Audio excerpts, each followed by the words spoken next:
The Russian President Vladimir Putin plans to discuss Syria's future with US President Donald Trump on Tuesday. Mr. Putin met earlier with the Syrian President Bashar al-Assad in Sochi, Russia.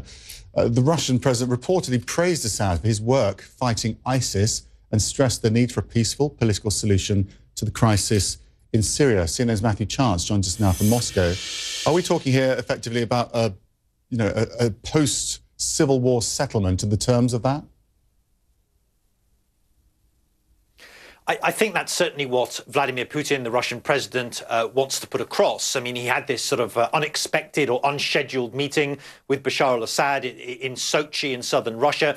It's only the second time that the two figures have met, as far as we know, face-to-face since October 2015, just a few weeks after Russia embarked on its military intervention in Syria, an intervention, of course, which involved large-scale airstrikes and effectively turned the tide of the conflict in Syria in Bashar al-Assad's favour. And one of the main things, if not the main thing that they discussed, was that as a result of that, the conflict in Syria had changed. They said, this is according to a readout from the Kremlin, from military operations to a focus more on a political solution. And so it's in that context that Vladimir Putin met Bashar al-Assad in Sochi. It was under a shroud of secrecy as well. This meeting actually took place yesterday, but no one ever heard about it. It was only this morning when we woke up that the Kremlin announced that this meeting had taken place.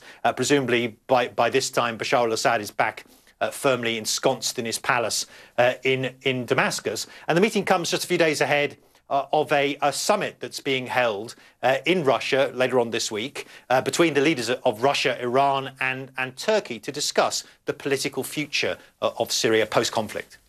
So presumably President Putin is going to take this plan of sorts, this skeleton plan, to Donald Trump. What do you think he'll make of it, and what sort of interventions do you think he'll want to make?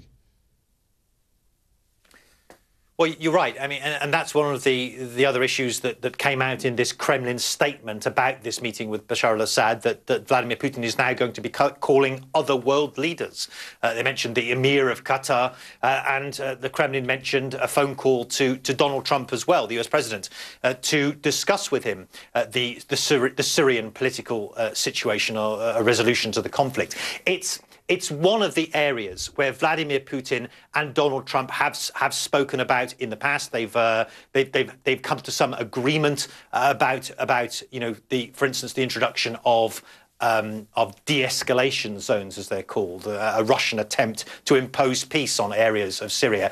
And that despite the fact that on the face of it, the Russians and the United States are meant to be on opposite sides of the conflict. The Russians backing Bashar al-Assad, the Americans saying he must leave in the future for the future of Syria. But it seems that the Russians at the moment are getting their way, Max. OK, Matthew in Moscow, thank you very much indeed. We'll come back to you when we get the results of the call. Meanwhile, the Russia investigation is getting closer to President Trump's inner circle.